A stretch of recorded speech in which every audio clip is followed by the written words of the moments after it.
안녕하세요. 예. 이제 이어서 얘기를 좀 하도록 할게요. 자, 여러분들 보시면 제가 그 자료실에 올려놨습니다. 예, 그래서 경영학과 경쟁 전략 뭐 이렇게 해서 올라가 있을 거예요. 제목이 그게 맞나요? 경영학과 아니 경쟁 우위로 해서 올라가 있을 겁니다. 자, 경영학과 경쟁 우위로 올려놨는데 이제 앞에 쭉 뭐 사업 전략, 기업 전략 얘기를 했었고 지금은부터는 뭐냐면은 글로벌 경영 환경 뭐 요쪽부터 보도록 하겠습니다. 자, 제가 앞에서 경영학이란 무엇인가라고 했을 때 경영학이라는 건 뭐예요? 크게 네 가지가 있다 그랬죠. 큰 파트로 봤을 때는. 자, 그래서 첫 번째가 일반적으로 말하는 매니지먼트, 제너럴 매니지먼트라고 하는 그 관리나 이런 거에 관련된 거예요. 매니지먼트에 관련된 게 있다고 했었습니다. 뭐 지금 보고 있는 경쟁 전략이나 이런 거는 매니지먼트 파트 안에 들어가겠죠. 자, 이런 게 있었고 두 번째가 뭐가 있었죠? 마케팅이란 분야가 있었고 세 번째가 어카운팅 회계에 관련된 분야가 있다고 했었죠. 그리고 네 번째가 인사 관리 라고 얘기를 했었습니다. HRM에서 휴먼 리소스 매니지먼트 이쪽 얘기를 했는데 물론 경영학에도 세부 전공은 이거 이외에도 굉장히 많아요. 많긴 있지만 큼직큼직한 거를 이제 묶어서 얘기를 했었던 것이고 자 그러면 오늘은 경영이라는 학교를 배우는 데 있었고 그러면 환경이 어떻게 변해가고 있느냐 자 이런 얘기를 좀 하도록 하겠습니다. 자, 대표적인 뭐 지금 모든 게 글로벌화 되어 있다 뭐 이런 얘기를 하는데 경영도 옛날에 국지적인 국가별 산업으로서의 어떤 경영 환경이 있었다면은 지금은 전 세계를 하나의 시장으로 인식하는 글로벌 경영 환경으로 변해가고 있다는 거예요. 우리가 병원 경영학을 있는데 이 병원 경영학 같은 경우에는 굉장히 국가별 산업 쪽에 묶여 있어요. 뭐 이거는 국가마다 틀립니다. 한국 같은 국가나 이런 데는 굉장히 국가별 산업으로 묶어 있고 반면에 뭐 인도라든지 아니면은 뭐 미국 뭐 이러한 곳 같은 경우는 글로벌 산업 쪽으로 뻗어나가고 있어요. 자, 전 세계 시장을 하나의 시장으로 인식을 하는 게 글로벌 경영 환경이에요. 그리고 시장이 한국이라는 국가를 하나의 시장으로 인식하는 걸 국가별 산업이라고 얘기를 합니다. 글로벌 산업, 국가별 산업. 자, 그럼 이거의 차이점이 뭐냐 그러면은 예를 들어서 한국에서 떡볶이집이 잘 돼서 외국으로 진출을 한다고 칩시다. 그것도 이제 국제화인데 이런 거는 글로벌 경영 환경에서 글로벌 산업으로서 접근하는 거는 조금 달라요. 이게 무슨 얘기냐 그러면은 이 전 세계 시장을 하나의 시장으로 인식하는 거 더 뒤에 가서 얘기하겠지만 어떤 사업이 시작을 됐을 때 시장 자체를 그 특정 국가를 보는 것이 아니라 전 세계를 대상으로 아이템을 만든다든지 경영을 한다든지 이런 게 이제 기반적으로 깔려 있는 겁니다. 대표적인 것 같은 게 페이스북이라든지 아니면은 요새 뭐 호텔스 컴바인 같은 그러한 그 플랫폼 사이트가 있겠죠. 자, 이런 거 같은 경우에는 한 개 국가를 대상으로 한다기보다는 전 세계 시장을 하나의 시장으로 인식을 하면서 출발한 사업 아이템이 돼요. 자, 어쨌든 간에 이 자세한 거는 뭐 뒤에 얘기할 수면 얘기하고 지금 우리하고는 좀 그렇지만 이 경영 환경이라는 것도 글로벌하게 변해가고 있더라. 자, 그런데 우리가 지금 배우고 있는 병원 경영학 같은 경우는 병원 경영은 굉장히 국가별 산업에 치우쳐 있는 분야예요. 글로벌하고는 조금 차이가 많이 나죠. 자, 그 이유가 무엇일까요?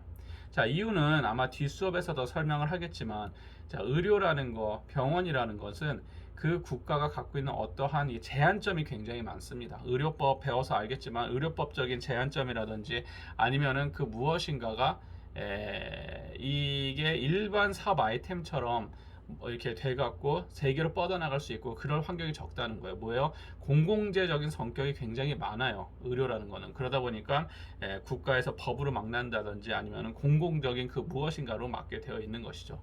자, 예를 들자면 지금 요새 되게 시끄러운 게 공공의대 설립 때문에 시끄럽죠. 지금 국가가. 자, 근데 국가에서 정부에서 뭐라 그럽니까? 의사들한테 강제로 그러면은 그거를 법적 조치를 취하겠다고 얘기해서 하죠. 자, 여러분들이 의료법 배워서 알겠지만 어떻게 되어 있습니까? 자, 의료법에 나와 있는 것처럼 의료라는 산업 자체는 뭐예요? 굉장히 공공성을 많이 띠고 있단 말이에요. 그러다 보니까 일반적인 사업체에서 데모를 한다든지 파업을 했을 때 하고는 다르게 처분을 받게 되어 있다는 거예요. 굉장히 공공재적인 성격이 강해요. 왜냐하면 공공의 이득, 국민의 생명 이러한 게 있단 말이죠.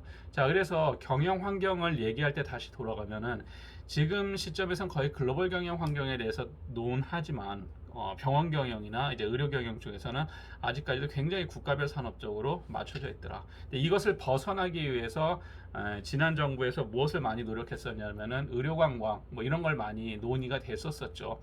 뭐 근데 실제로 이러한 제도적인 제약이라든지 이런 게 풀리지 않고서는 활성화되기는 굉장히 힘들어요.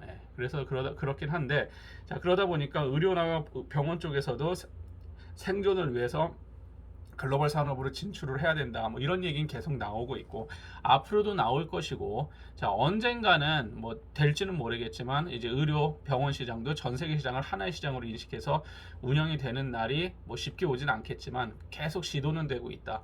그러니까 글로벌 경영 환경에 대해서 여러분들이 인지할 필요는 있다라고 아시면 될 것 같습니다. 자, 그래서 지금 현재 그 21세기의 산업은 하나의 국가에만 초점이 맞춰져 있다기보다는 전 세계 시장을 하나의 시장으로 인식하고 접근하는 게 되게 커요. 그 이유는 조금 뒤에 얘기를 해주도록 하겠습니다. 뭐 어떻게 전 세계가 비슷할 수가 있습니까? 우리하고 일본하고 뭐 미국하고 사우디아라비아하고 다 다르지 않나요, 문화가? 예. 그런데 이게 세계 시장을 하나의 시장으로 인식해서 접근하는 방식이 요즘 이게 진행이 되고 있다라는 거죠. 벌써 진행된 지 오래됐고 그 이유는 뒤에서 얘기를 하겠습니다. 자, 그러면 그 다음에 보시면 그러면 왜 글로벌화가 촉진이 되느냐, 왜 경영학에서 글로벌을 얘기하느냐. 결국 경영이라는 거는 글로벌화 되어 있는 것을 빼고서는 현대 경영학에서는 논할 것이 없기 때문이에요. 굉장히 중요한 내용이기 때문에 글로벌이 제일 먼저 나오겠는데, 자, 글로벌화가 촉진되는 이유는 아까도 얘기했죠. 사우디아라비아나 한국이나 일본이나 미국이나 러시아나 다 다른데 문화나 모든 게 어떻게 전 세계 시장을 하나의 시장으로 인식하고 접근하려는 노력을 합니까? 기업들은. 자, 그 이유는 이거예요. 첫 번째가 소비자 수요의 동질화예요. 무엇인가를 소비하는 소비자 집단 자체가 비슷비슷하다는 거예요. 한국인 소비자, 일본인 소비자, 미국인 소비자, 러시아인 소비자, 사우디아라비아에 있는 소비자. 디테일한 거에 차이점은 있겠지만 큼직큼직한 중요한 맥락에서는 굉장히 비슷한 모습을 띠고 있다는 거고, 시간이 지나갈수록 점점 이 동질화는 빠르게 가속되고 있다는 거죠.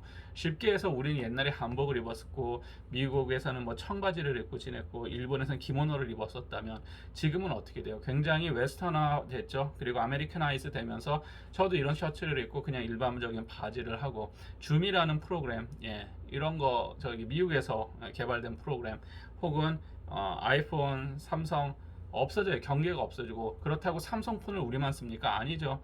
저기 어디에요? 중동에서도 쓰고 아프리카에서 쓰고 러시아에서 쓰고 다 쓴단 말이야.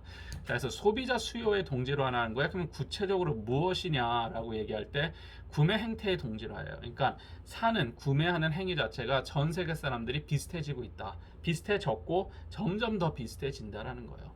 쓰는 방법 비슷하고, 커피도 우리 어떻게 돼요? 미국에서 나온 스타벅스 마시죠. 구매 행태 굉장히 비슷해졌어요, 미국하고. 그러면 스타벅스하고 비슷한 브랜드들이 계속 등장하면 또 커피를 마시고, 혹은 다른 거 뭐 프랜차이징 음식점도 마찬가지고, 자동차 브랜드, 여러분들이 입고 있는 옷, 유니클로, 일본 구매 행태가 굉장히 비슷해지고 있는 거예요.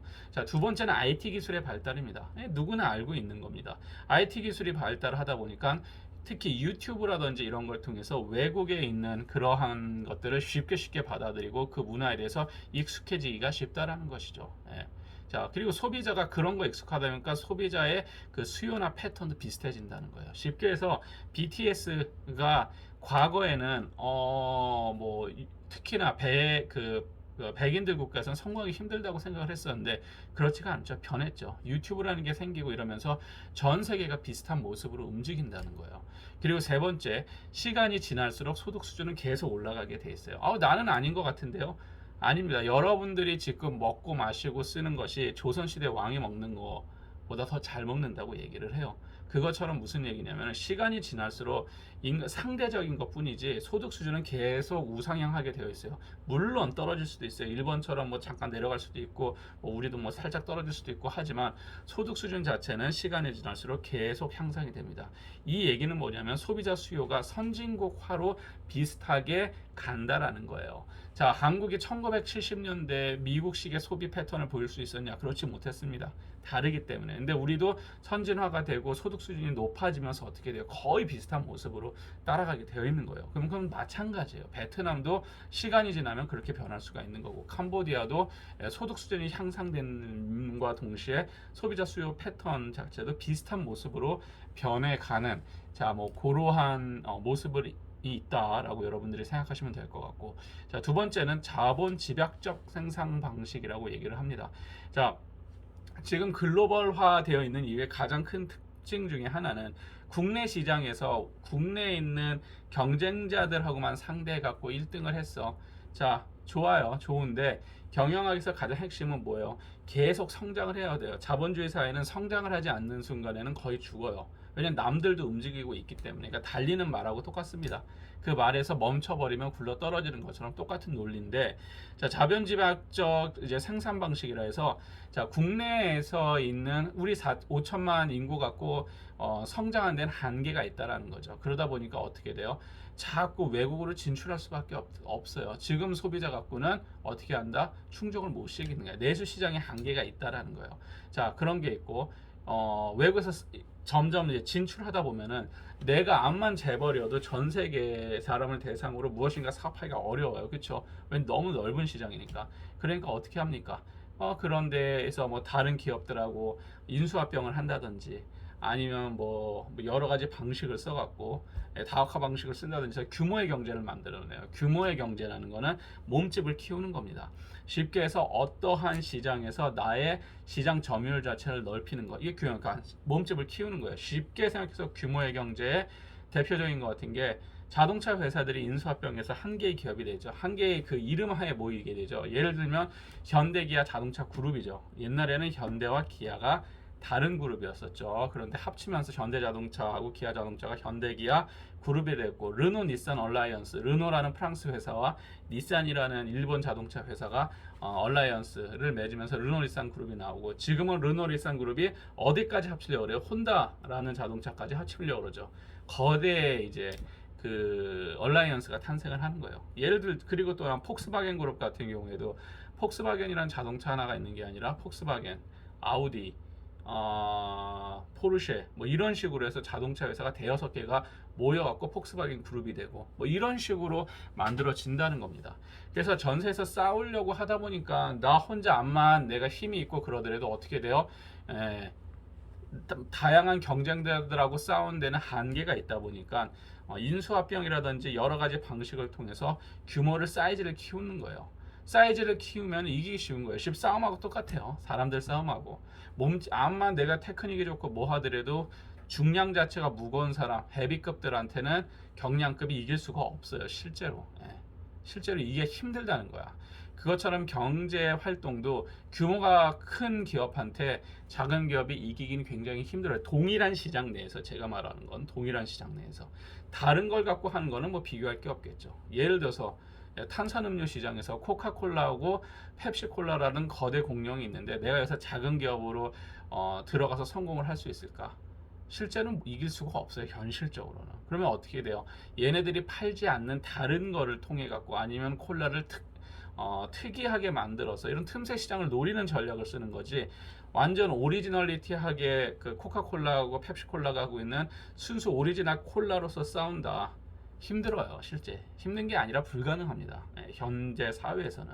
자, 이렇게 규모의 경제를 만들면서 경쟁자를 압도하기 위해서 일어나는 현상이에요. 이런 현상은 너무너무 많이 일어나요. 항공사들끼리도 서로 합치고 이렇게 하잖아요. 지금 한국에서도 뭐예요? 제주항공하고 제 티웨이였나? 거기하고 합치려고 그러다가 막 무산되고 그러잖아요. 그런 거예요. 쉽게 하면 규모를 키우기 위해서. 자, 이제 자본집약적 생산 방식. 자, 그래서 규모의 경제나 내수 시장의 한계성이 있기 때문에 글로벌화가 촉진이 되고 있다. 몸집을 키워야 된다. 경쟁자를 이기기 위해서 내 사이즈를 키워야 된다. 이겁니다. 자, 이렇게 되어 있었고, 뭐 기술 진보와 R&D 투자 같은 얘기가 있는데, 뭐 일반 기초 석유화학은 뭐 전체 매출에 여기 써 있는 2, 3%, 10%, 20% 이상은 내가 벌어든 돈에서 몇 퍼센트를 기술 진보, 리서치 앤 디자인에다가 투자를 하느냐에 관련된 얘기예요. 자, 쉽게 해서 무엇인가 계속 루틴으로 파는 것 자체로서는 이제 먹고 살기 힘든, 계속 투자해서 발전해 나가야 된다는 거예요. 단순한 기초 석유화학 분야 같은 경우는 2, 3%, 아주 예민한 계속 새로운 것이 나오는 의약품 산업 같은 경우는 20%, IT 산업도 20% 이상씩 투자를 하게 되어 있습니다. 자, 이런 식으로 계속 기술 진보 관련된 투자가 일어나다 보니까 세계 시장으로 계속 글로벌화 될 수밖에 없겠죠. 계속 매출도. 자, 무역 장벽이 감소가 되고, 뭐 자본의 무역 장벽 감소라는 건 다른 나라에 우리 기업이 들어가는데 법적 제한이 있었으면 그 제한을 얼만큼 풀어주느냐의 문제예요. 근데 지금은 자유무역이니 이래갖고 가트 체계가 출범하면서 공정무역, 뭐 아니 공정무역이 아니라 자유무역 이런 식으로 하면서 쉽게 들어갈 수 있다는 거예요. 다른 나라에 옛날과 비교했을 때. 그러니까 이 경영도 글로벌해질 수밖에 없겠죠. 자, 그리고 마지막은 자본의 자유로운 이동이에요. 돈이라는 게 이제 원, 달러, 엔, 파운드, 유로 이렇게 있잖아요. 이러한 것들이 마음대로 다닌다는 거예요. 환전 시스템이나 이런 게 회계 제도가 투명해지고 규제 시스템이 동일하고 영어를 사용하고 제일 중요한 거는 어카운팅, 경영에서 중요한 회계 관련된 게 거의 만들어진 규격에 의해서 하기 때문에 전 세계 기업들이 의심하지 않아요. 공인된 회계의 기록을 보면은 이거는 믿고 이렇게 할 수 있겠다 이렇게 한다는 거죠. 그러니까 쉽게 해서 돈이 자유롭게 오갈 수 있다는 겁니다. 아주 옛날과 비교했을 때 더 빨라지고 있죠. 자본의 자유로운 이동은 하물며 과거에 제1금융권만 다뤘던 돈을 카카오뱅크라든지 이러한 IT 업계에서도 손을 대게 되는 거고, 네이버나 이런 회사에서. 자, 이런 식으로 경영 환경이 변해가고 있더라. 자, 이런 경영 환경이 변해가는 거하고 병원 경영은 무슨 관련이 있습니까? 지금까지의 생각은 병원 경영은 이거하고 좀 다른 굉장히 옛적의 경영 방식을 생각을 하고 있었다면은 지금은 이러한 것을 못 따라가지 않고서는 병원 경영도 뭘 할 수가 없는 그런 시대로 이제 접어들고 더 빠른 스타일로 변해갈 것이라는 겁니다. 자, 그래서 여러분들이 과거를 배우는 것도 중요하지만 어떤 식으로 변해가고 앞으로 우리 쪽 분야가 여전히 경영학에서는 후발주자라고 보시면 돼요. 왜냐하면 제한이 많으니까, 제재가 많기 때문에 그것이 어떻게 변할 것인지를 여러분들이 생각하는 게 중요할 것 같습니다. 자, 이제 그 다음에 등장하는 게 이제 기업의 목표와 비전이라는 게 등장을 해요. 자, 경영학을 처음 배우면은 제일 먼저 배우는 게 목표하고 비전이에요. 기업은 무엇을 목표로 움직이고 무슨 비전을 갖고 움직이느냐. 제가 첫 시간에 아마 얘기를 했을 거예요. 자, 경영학이라는 건 무엇인가 자본을 투입해서 무엇인가를 뽑아내는 이러한 것이라고 얘기를 했었죠. 자, 이거를 얘기를 했었을 때 제일 먼저 그 다음에 나왔었던 게 뭐예요? 이윤 극대화라는 거예요. 이윤 극대화. 이윤을 최대한 내는 것이야. 우리가 10만 원 투자했으면은 8만 원 벌면 손해잖아요. 10만 원 투자해서 10만 원 벌면은 말이 안 되는 것이고, 10만 원 투자하면 최소한 100원이라도 벌어야지 기업을 운영하는 의미가 있겠죠. 그래서 기업의 목표와 비전에서는 이윤을 최대한 극대화시키는 거예요. 그래서 이윤을 극대화시키려면 두 가지 방법이 있다 했었죠. 매출을 높여갖고 지금 100만 원 번던 건 200만 원 벌던지, 아니면 지금 100만 원 버는 거 똑같이 100만 원 벌지만 투입되는 게 과거에 50만 원이었으면 40만 원을 줄인다든지, 그러면 60만 원을 버는 거잖아요. 자, 이런 식으로 해서 투입되는 것을 줄인다든지 아니면 매출을 높인다든지, 단순해요. 이 두 가지에 싸우는 거예요.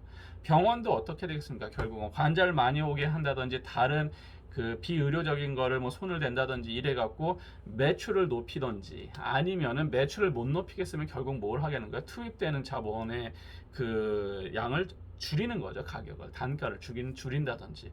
그게 이윤 극대화의 목표예요.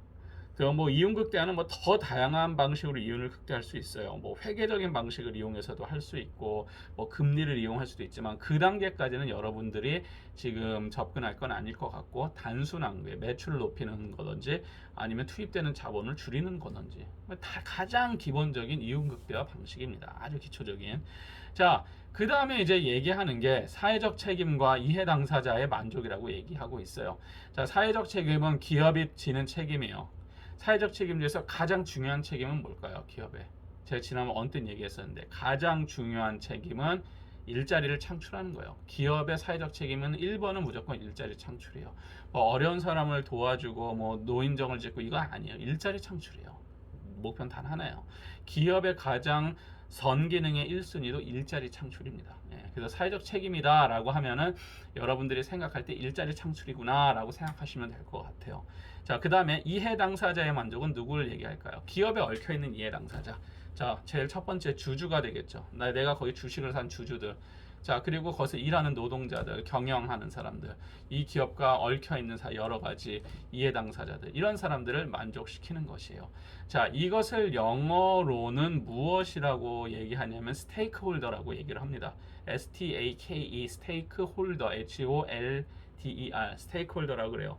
요건 영어로도 굉장히 많이 쓰는 단어니까 여러분들이 잘 알아두시면 좋을 것 같습니다. 이해 당사자는 경영학에서 뭐라 한다? 스테이크홀더라고 한다. 그러면 중간에 뭐가 나오냐면은 쉐어홀더라는 단어가 또 나와요. 근데 요걸 많이 헷갈리는데 학생들이 스테이크홀더는 이해 당사자고 쉐어, S-H-A-R-E, 쉐어, 뭔가 쉐어한다잖아요. 쉐어홀더는 주식에 관련된 거예요. 주주들에 관련된 얘기를 하는 거고, 이해 당사자는 좀 더 넓은 의미의 이해 당사자는 스테이크홀더라고 얘기를 합니다. 이 스테이크홀더는 나중에 가면은 뭐 지역 주민들하고 막 이렇게 들어가게 돼 있어요. 하지만 그냥 여러분들이 지금 단계에서는 이해 당사자는 영어로 스테이크홀더라고 하는구나. 자, 이 얘기를 하는 이유는 여러 가지 경영학을 여러분들이 배우면서 나오는 단어 중에서 뭐 스테이크홀더들이 어떻고 쉐어홀더들이 어떻고 이런 단어들이 많이 등장을 하거든요. 그러니까 이 단어 정도는 알아두실 필요가 있습니다. 자, 그 다음에 등장하는 이윤의 측정이라든지 회계적 이윤 같은 경우는 여러분들이 아마 그 회계 수업이 있으니까 요건 넘어가도록 할게요. 네, 넘어가도록 하겠습니다. 회계 쪽은 넘어가기도 하고, 이윤의 측정은 아주 쉬워요. 요것만 얘기하면은 총 수입, 내가 한 100만 원 벌었어. 투입된 요소가 50만 원이야. 그럼 나는 얼마의 프로핏, 이윤을 얻어냈죠? 50만 원이야. 간단한 계산이 이렇다는 거예요. 그렇지만 물론 여기 투입 요소도 굉장히 다양하게 쪼갤 수가 있고 총 수입도 다양하게 쪼갤 수가 있기 때문에 회계학적으로 보면 복잡해집니다. 하지만 단순화시키면 이렇다는 거겠죠.